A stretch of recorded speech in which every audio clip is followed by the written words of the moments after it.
¿Qué tal, chicos? Buenos días. ¿Cómo están? Espero que bien, que hayan pasado un bonito día del Padre. Vamos a trabajar el día de hoy lo que corresponde a las rebeliones indígenas durante la época de la colonia. Vamos a empezar la clase, como siempre conmigo, dándole las gracias a Diosito, ¿no? Haciendo la oración respectiva. Le agradecemos a Dios. ¿Por qué le agradecemos? ¿Por cosas materiales? No. Le agradecemos porque estamos vivos, le agradecemos porque estamos con nuestras familias, le agradecemos porque tenemos algo para comer, le agradecemos por todo aquello que ustedes piensen que haya cosas para agradecer. Le puede dar gracias, pedimos cosas. ¿Qué cosas deberíamos pedir? Igual, cosas que no sean materiales, ¿no? Cosas que tengan que ver más eh, con cosas que sean realmente importantes, ¿no? Pues la vida, porque estamos vivos, ¿no? Le pedimos por nuestros papitos, para que los cuiden en esta época, ¿no? Yo creo que la oración hace efecto, ¿no? Justo hoy día estaba escuchando hace unos días que en RPP, que se había creado una comisión para ya encontrar una vacuna y entre el que hablaba sobre la comisión decía que quizás íbamos a recibir esto antes de la Navidad, ¿no? Entonces, lo cual es como una hazaña en la historia de la medicina mundial, ¿no? Tan rápido encontrarle una vacuna a un virus nuevo es una hazaña completa, ¿no? Obvio que le damos las gracias a los médicos, ¿no? Porque ellos están trabajando para eso. Pero yo creo que la oración tiene efecto. Y lo que los niños piden, como ustedes, eso también ayuda, ¿no? Bien, entonces, una vez que empezamos con la oración, vamos a ver el tema de hoy. Tenemos que ponernos en contexto. ¿Cuál es el contexto? El contexto, primero nos ubicamos en la historia, ¿no? Pre-incas, incas. Tercero de primaria vimos pre-incas. Cuarto de primaria vimos a los incas. Quinto de primaria estamos viendo qué época. ¿Qué me dice yo? Muy bien, la colonia, ¿no? Bien, estamos en la colonia y después sexto de primaria veríamos la república. Estamos en la colonia. Vamos a hablar sobre las rebeliones indígenas, las rebeliones de los indígenas de estas tierras, ¿no? Y dentro del contexto donde nos encontramos de la colonia y las rebeliones indígenas, tenemos que entender bien de dónde venimos. La clase pasada hablábamos sobre las reformas borbónicas. ¿Qué eran las reformas borbónicas?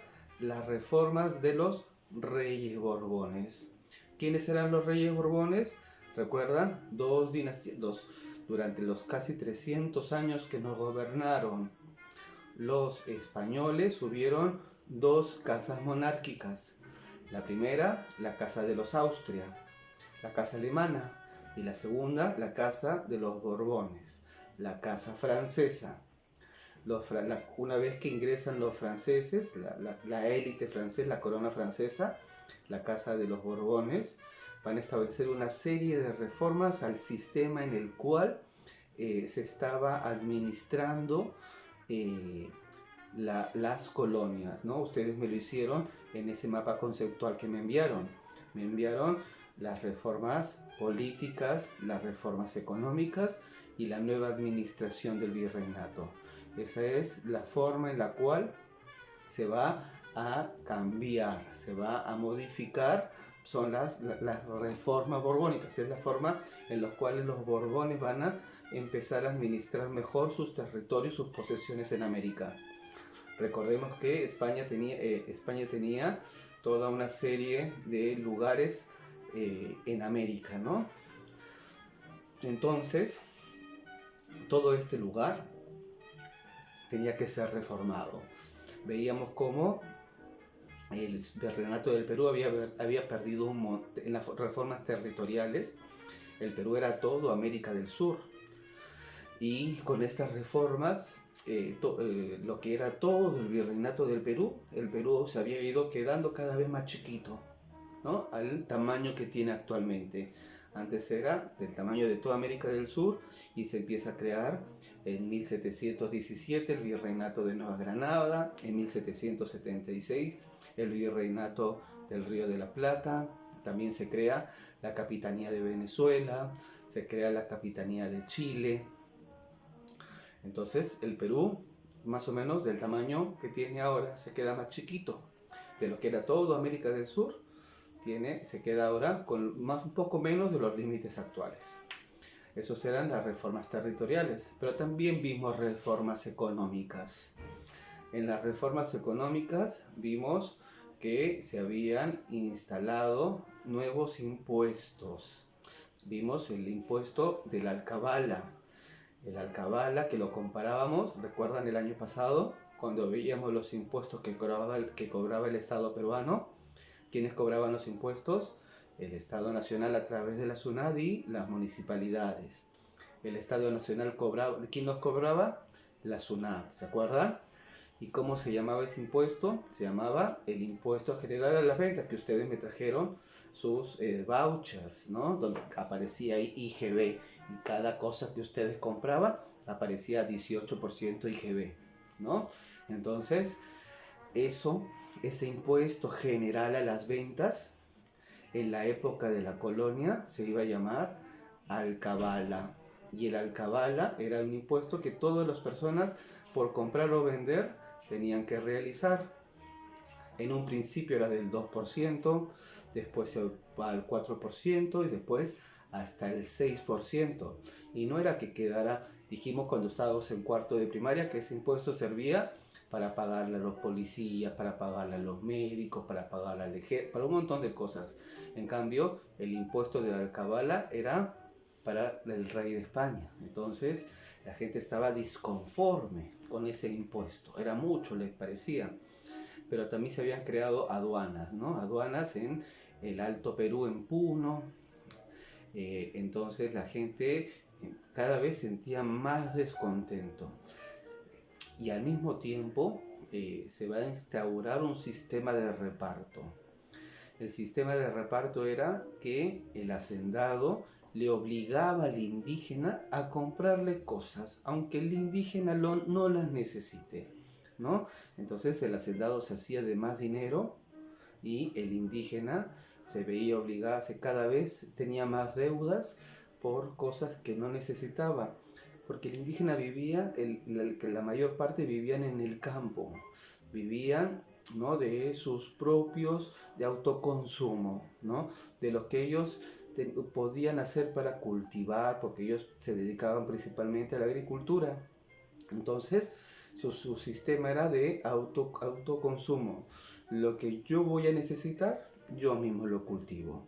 Tenían sus animalitos, tenían su parcela de tierra, pero en esta época los corregidores, ¿no?, le van a obligar a las personas, a los indígenas, a comprarle cosas, ¿no? Entonces le cobran más impuestos, les obligan a comprarle cosas los indígenas, y si no lo pagaban, el indígena estaba obligado a tener que trabajar para ellos, ¿no?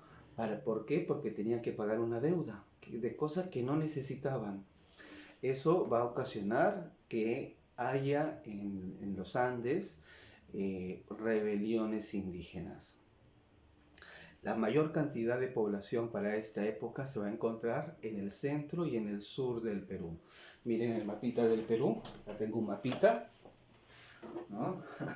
Este es el mapita de ahora, ¿no? Acá estamos nosotros, acá está Lima, esta es la selva, toda la población se va a encontrar aquí. Ahora lo que vamos a ver es dónde se van a desarrollar las dos principales revoluciones que vamos a ver el día de hoy, ¿no? No van a ser las únicas, ¿no? La mayor parte de población se va a encontrar en la Sierra Central y en la Sierra Sur, que era la zona más rica del país, ¿no?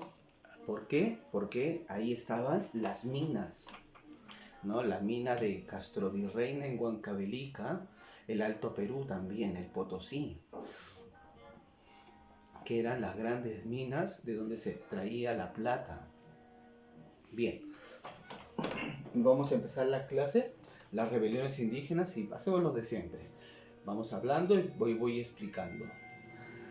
Las reformas borbónicas no solo causaron el descontento de los criollos, sino también de los indígenas, ¿no?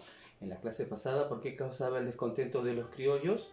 Porque a los criollos se les obligaba también a más impuestos y se les quitaba de sus cargos. Entonces el criollo sentía que estas reformas lo perjudicaban, pero no solo a los criollos, sino también al indígena, por lo que acabo de explicarles. En este último caso, la insatisfacción se debió a la aplicación de medidas como el reparto. Es esta que le obligaban al indígena a comprar cosas aunque no necesitara. Este sistema obligaba a los indígenas a comprar a los corregidores productos que, en muchos casos, eran innecesarios para ellos. Para poder pagar, se veían forzados a endeudarse. El castigo para los deudores era el trabajo forzados en las haciendas, en los obrajes o en las minas, por lo que estaban sometidos de una manera u otra. Me pagas o me pagas, ¿no? Te obligo a comprarme cosas. No la quiero, igual te tienes que quedar con ella. No tengo dinero para pagar, entonces tienes que trabajar para mí. Así de injusto era el sistema. Entonces los indígenas, ¿qué van a hacer? Se van a empezar a rebelar. Vamos a ver dos rebeliones. La rebelión de Juan Santos Atahualpa y la rebelión de Túpac Amaru II. Primero la de Juan Santos Atahualpa. En 1742 se inició una rebelión indígena en la sierra y en la selva central, que estuvo liderada por Juan Santos Atahualpa, un jefe indígena que buscaba la expulsión de los españoles y de los africanos del Perú, la desaparición de los repartos de esta obligación para comprarle cosas a los corregidores y de la mita. ¿Recuerdan qué era la mita? Muy bien, ¿no? Era un sistema del trabajo por la cual al indígena se le obligaba a trabajar ya no para el Inca, sino para el rey de España. Seguía eso lo vimos, ¿se acuerdan del año pasado? Mita, Minca, Aini, ¿no? El Aini para ellos mismos, la Minca para las comunidades y la Mita para el Inca.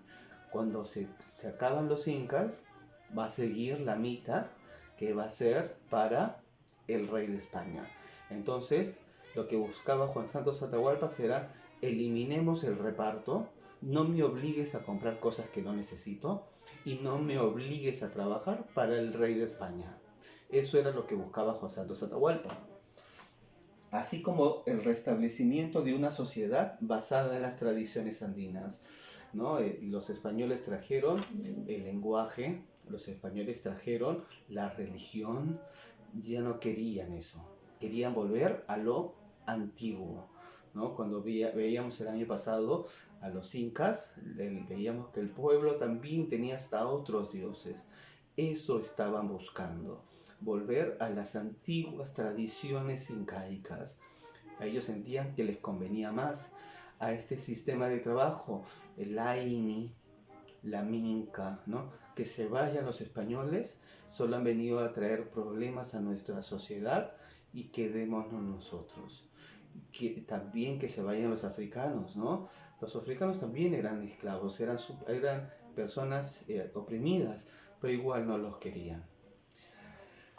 Desde su reducto en la ceja de la selva, los rebeldes resistieron durante varios años los ataques de las tropas del gobierno colonial, aunque Juan Santos Atahualpa nunca fue capturado. Hacia 1756 esta rebelión se va a debilitar. Regresemos al mapita. Miren, acá está Lima. ¿Dónde se va a ubicar la rebelión de Juan Santos Atahualpa? En esta zona de aquí. esta zona es la que se va a denominar la zona del Gran Pajonal. Aquí es donde se van a esconder durante muchos años y a Juan Santos Atahualpa no lo van a encontrar nunca. Pero como no lo van a encontrar, se van a quedar en Moyobamba, en las zonas, en las ciudades, los españoles, y la rebelión sola se va a deshacer, ¿no? Se va a debilitar. Entonces va a desaparecer esta rebelión. Esta es una de las primeras, no es la única. Hay una historiadora que se llama Scarlett O'Phelan. Ella estudia, miren, las mujeres son bien importantes en el estudio de la historia. Esta historiadora, Scarlett O'Phelan, tiene un montón de trabajos sobre esta época y dice que casi hay 100 levantamientos de los indígenas en esta época. 100 levantamientos. Nosotros vamos a ver a dos, la de Juan Santos Atahualpa y la de Túpac Amaru I. Entonces esta, la del Gran Pajonal, la de Juan Santos Atahualpa que les he enseñado en el mapita, esa es la primera. Los que buscaban la supresión de la mita, del reparto, volver a las antiguas tradiciones andinas, ¿no? Que se vayan los españoles. ¿Cómo va a terminar? Esta revolución va a terminar, se va a debilitar, pero nunca van a encontrar a Juan Santos Atahualpa. Y de ahí va a venir la segunda, ¿no? La segunda en importancia, la de Túpac Amaru II. Túpac Amaru II era un cacique, ¿no? Curaca, de Tucazuca, Tinta y Surinama, ¿no? Este curaca era una persona importante. ¿Recuerdan el año pasado cuando veíamos a los 13 incas? ¿No? Veíamos que habían 13 incas, pero después también veíamos que estaban los incas del Vilcabamba. Los incas del Vilcabamba eran cuando llegan los españoles, hacen la resistencia. No es que los incas se quedan cruzaditos de brazos, está bien, ya llegaron los españoles, me voy a quedar tranquilo, sino los hijos de Huayna Cápac, los otros hijos, van a hacer la guerra a los españoles. Con ellos va a continuar la lucha contra los españoles. A este periodo se le denomina los incas del Vilcabamba. Los incas del Vilcabamba van a empezar a luchar, ¿no? Manco Inca, ¿no? Zairi Túpac, lo vimos el año pasado. Eran 4. El último de ellos era Túpac Amaru I. ¿Lo recuerdan? Y Túpac Amaru I va a luchar contra los españoles. Al final los españoles lo van a terminar agarrando y lo van a decapitar, ¿no? Y va a surgir el mito del Incarri, que era que decían que en algún momento el Inca iba a regresar, ¿no? Habían escondido su cabeza en un lugar, en un cerrito, y que el cuerpo se estaba reconstruyendo. Cuando se termine de reconstruir, el Inca iba a volver a salir e iba a construir de nuevo su imperio. Porque cuando estudiamos el Capacuna, ¿lo recuerdan? Cada uno de los incas eran el hijo sucedía al padre cuando el padre moría, ¿no? Era como una monarquía. Entonces el Manco Cápac I era como el último de toda la estirpe de los incas. Y ellos pensaban que no había fallecido esa estirpe, sino que iba a regresar en algún momento. Túpac Amaru II va a decir que era descendiente de Túpac Amaru I. Y él era la reencarnación de ese último inca. Así es como va a empezar esa gran revolución. Vamos a explicarla. La principal rebelión indígena en el Perú colonial estuvo dirigida por el curaca José Gabriel Condorcanqui. Este curaca, cacique de Tinta, Tungazuca y Surinama, quien tomó el nombre de Túpac Amaru II. ¿Por qué? En honor a Túpac Amaru I. En el inicio, ¿cómo fue el inicio? La rebelión se inició el 4 de noviembre de 1780, después de que el curaca José Gabriel Condorcanqui apresara y mandara ejecutar a Antonio de Areche. ¿Quién era Antonio de Areche? El corregidor de Tinta en el Cusco. ¿Quién era el corregidor? Este señor de aquí, el que le mandaba a comprar productos que los indígenas no necesitaban. ¿Qué va a hacer Tupac Amaru? Lo va a mandar a arrestar, ¿no? Lo manda a apresar y después le hace un juicio frente a todo el pueblo y le dice: usted es culpable por hacernos comprar, por mandarnos a trabajar. Entonces lo va a condenar a la muerte. Lo condena a la muerte y ahí empieza la gran revolución, porque los corregidores eran como el alcalde del rey. Entonces estaban atentando los indígenas contra el mismísimo rey. Y van a venir tropas españolas y van a hacerle la guerra a Tupac Amaru I. Entonces así es como va a empezar. ¿Con qué evento va a empezar? Con la ejecución, con el juzgamiento y ejecución del corregidor. ¿De qué corregidor? Antonio de Areche. Los primeros triunfos. El movimiento congregó inicialmente a diversos grupos indígenas, criollos y esclavos que triunfaron en la batalla de Sangarará el 18 de noviembre de 1780. Al primer momento ellos van a triunfar, ¿no? Porque todos se van a agrupar, los esclavos, los mestizos, inclusive y los propios indígenas, y van a luchar contra las tropas españolas que llegan. ¿Cuál va a ser esa primera batalla? Esa batalla del triunfo, la batalla del Sangarará. Pero ¿qué va a pasar? Los españoles van a mandar un ejército todavía más grande, ¿no? El final trágico. Sin embargo, la rebelión perdió el apoyo de los criollos y de muchos curacas, porque la rebelión se va a radicalizar. Tupac Amaru se va a ver como toda rebelión, ¿no? La gente se volvía más radicales y van a empezar inclusive a matar a los hijos de los españoles, ¿no? ¿Qué culpa tenían los niños? Ninguna, ¿no? Pero por eso se radicaliza. Y la rebelión de Tupac Amaru decía, ¿no? Si sufren mis hijos indígenas, que también sufra el hijo del español. Y empezó a matar a los hijos de los españoles. Entonces los otros curacas, los criollos, ya no lo aprecian, muchos también mestizos. No, esto no es correcto.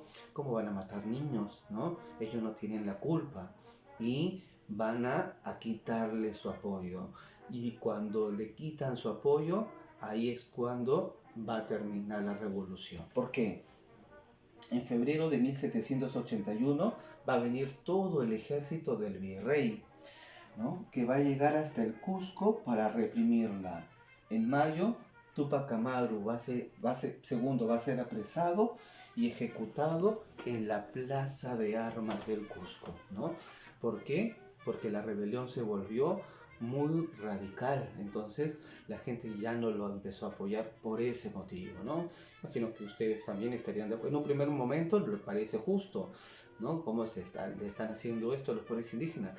Pero si después se ponen radicales y se ponen a matar inclusive a los niños, eso, ¿no? Creo que nadie lo va a apoyar, ¿no?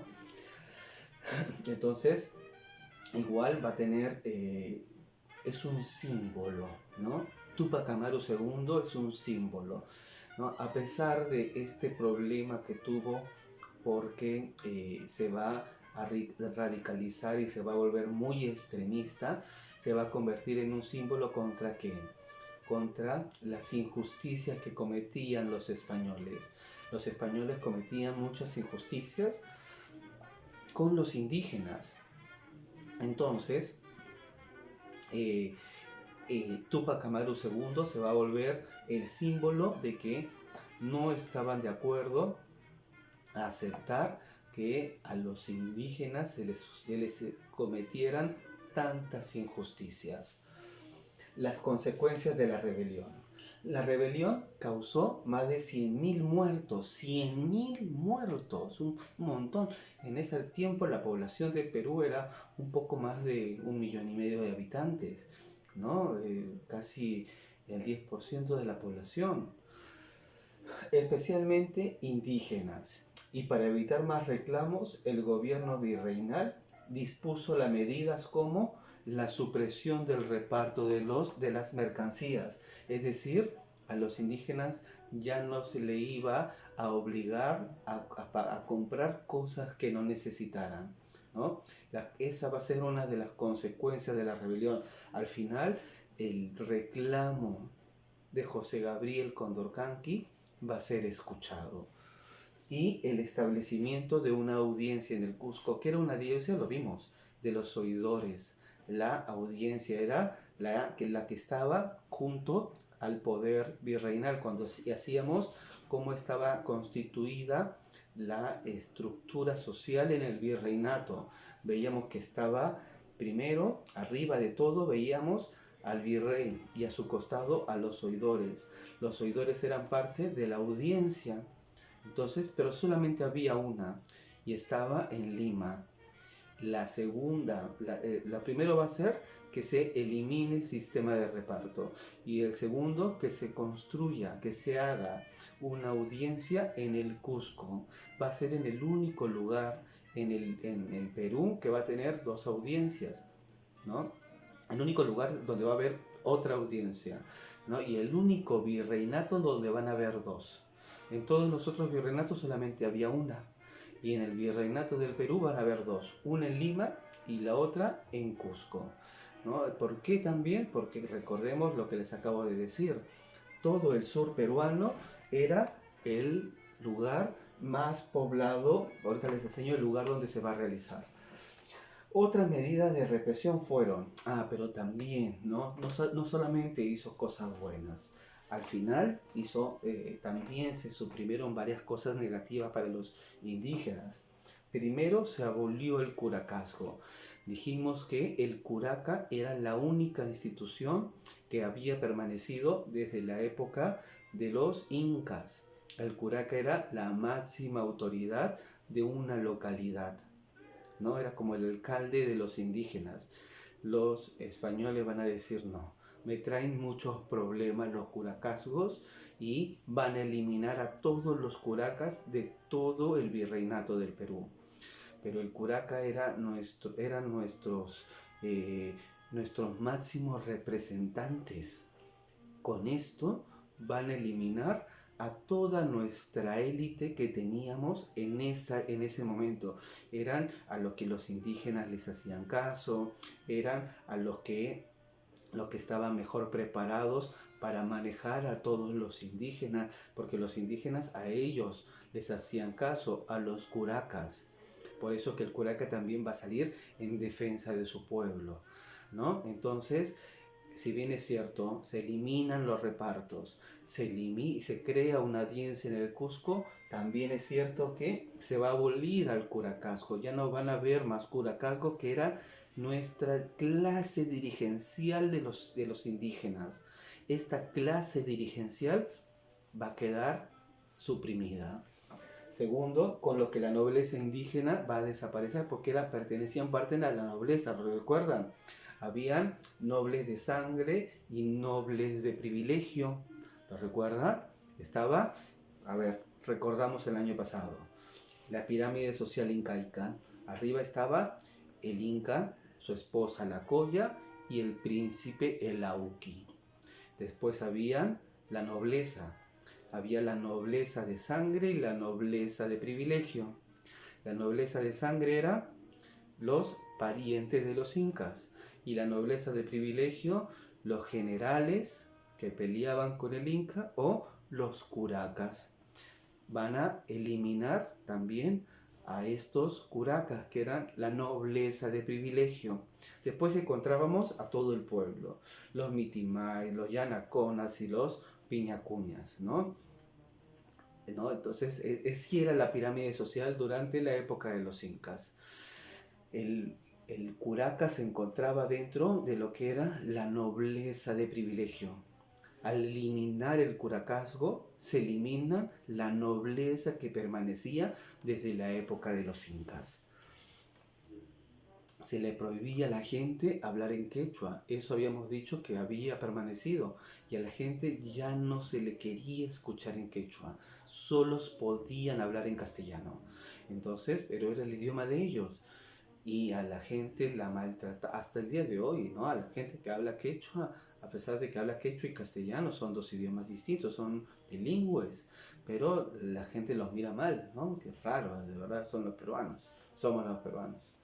Después se les prohibía usar los símbolos incaicos o mantener expresiones culturales que recordasen a los incas. El rey de ustedes es el rey de España.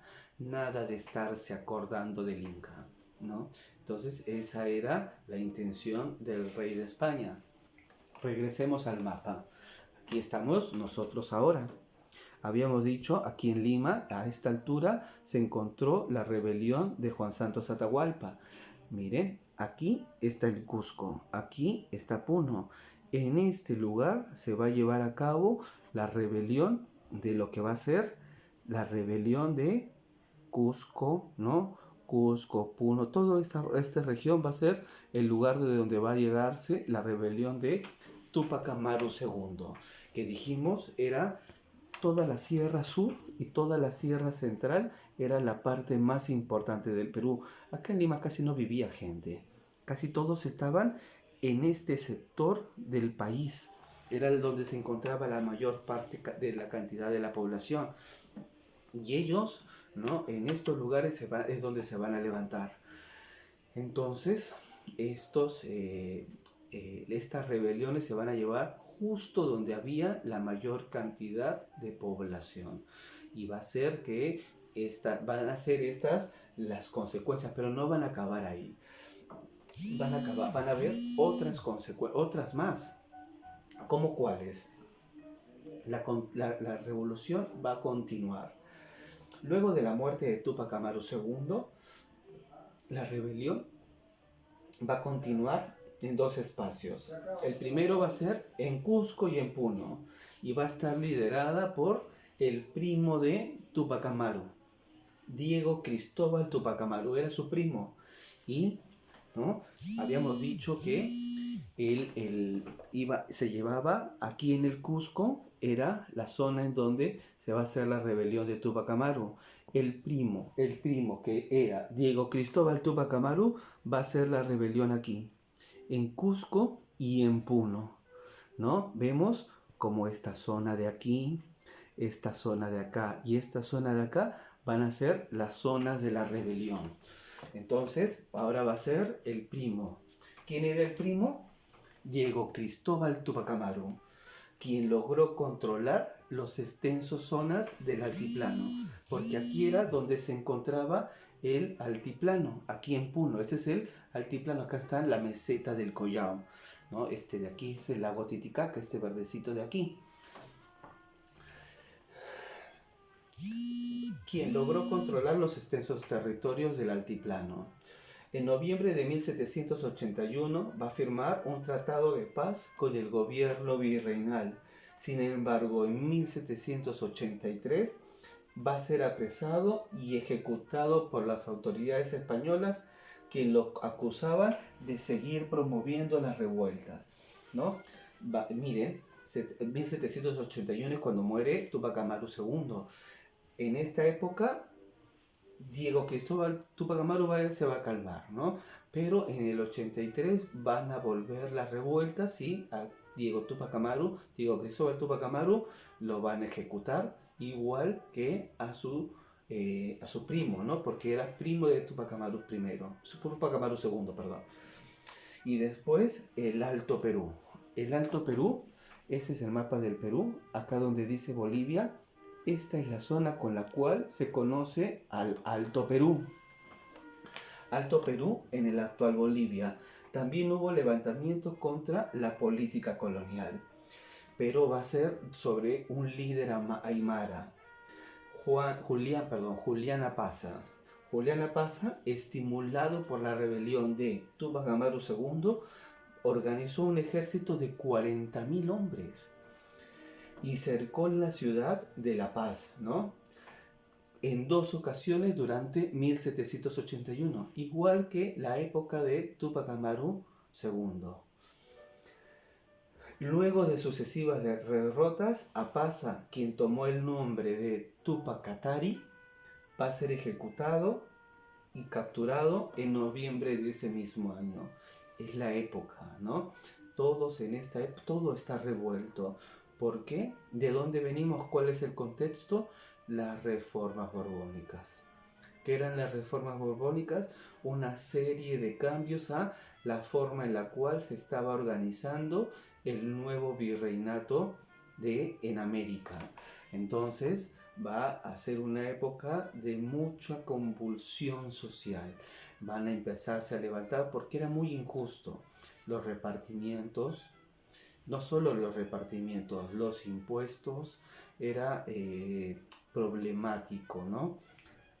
Esta forma que los reyes borbones habían querido para poder administrar sus colonias les había traído más problemas que beneficios, y al final van a terminar perdiendo todo, ¿no? Con Fernando VII en 1821 van a perder todas las colonias, que es donde vamos a terminar nosotros.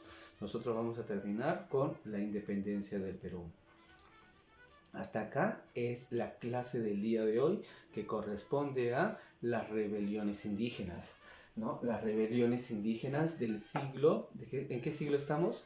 En el siglo XVIII, ¿no? En el 1700, finales del 1700, pero no solo finales, porque la de Juan Santos Atahualpa es en el 42, ¿no? Mire, desde el 42, todo el siglo XIX, todo el siglo XVIII, perdón, desde 1742 van a haber grandes revoluciones, y va a terminar aquí con la de Tupac Amaru II, pero no solo va a terminar ahí, van a continuar la de su primo Diego Cristóbal Tupac Amaru hasta el 83, y al mismo tiempo en el Alto Perú van a darse otras revoluciones indígenas, ¿no? Entonces la gente no estaba satisfecha, ni los indígenas, ni los criollos. La independencia va a ser llevada a cabo casi totalmente por los criollos. Aquí estamos viendo que los indígenas se están levantando contra el poder colonial. No nos gusta cómo nos están administrando los españoles. Queremos, ¿qué es lo que cantamos en el himno nacional? ¿No? Cuando cantamos, ¿no? Somos libres. Eso es lo que están buscando, libertad, ¿no? Bien, ahora les he dejado 3 tareas. ¿Cuáles son las 3 tareas? Primero, un reloj de preguntas. En cada una de las preguntas sobre lo que yo explico, ustedes saben, yo solo dejo tareas sobre lo que voy explicando. Hay un reloj. En cada hora hay una pregunta. Buscan la hora, miran la pregunta y vienen a buscar la respuesta dentro de lo que hemos explicado el día de hoy. Entonces hay como les digo, un reloj de preguntas. También hay biografía comparada. Está la biografía de Tupac Amaru II y está la biografía de Juan Santos Atahualpas. Los principales puntos me los colocan en un cuadro comparativo de las dos principales biografías. Comparémoslo. Ahí van a ver lo que es una biografía, qué es una biografía y qué es lo que tenemos que buscar en ella. Y como tercer punto, hay un poema histórico, el poema de Romualdo, ¿no? Y no podrán matarlo. Lo han escuchado, lo hemos hecho en el colegio, ¿lo recuerdan el año pasado? Que habla sobre la épica que hace Tupac Amaru II. La épica a sus movimientos, ¿no? Que intenta levantarse contra el poder de los españoles. Esa es la tarea, son 3 partes, hay 3 tareas. El tema me lo escriben, ya saben ustedes cómo trabajan en mi área, me escriben, me mandan la tarea, están trabajando muy bien, quinto de primaria, como siempre, ¿no? Ustedes trabajan muy bien, chicos. Yo estoy bien contento con ustedes. Como les digo, sigamos esperando, van a ver que esto va a terminar pronto y que ya vamos a estar en la escuela. Hagamos planes para cuando vayamos al colegio. Yo sé que habíamos hecho planes para este año, ¿no? Ir a ver a los dinosaurios al cementerio, pero no, como están las cosas, no va a poder ser posible, ¿no? Pero igual, hagamos planes para el año que viene, ¿está bien? Cuídense muchos, cuiden a sus papitos. Estoy pensando en ustedes, chicos. Los extraño mucho. Chau.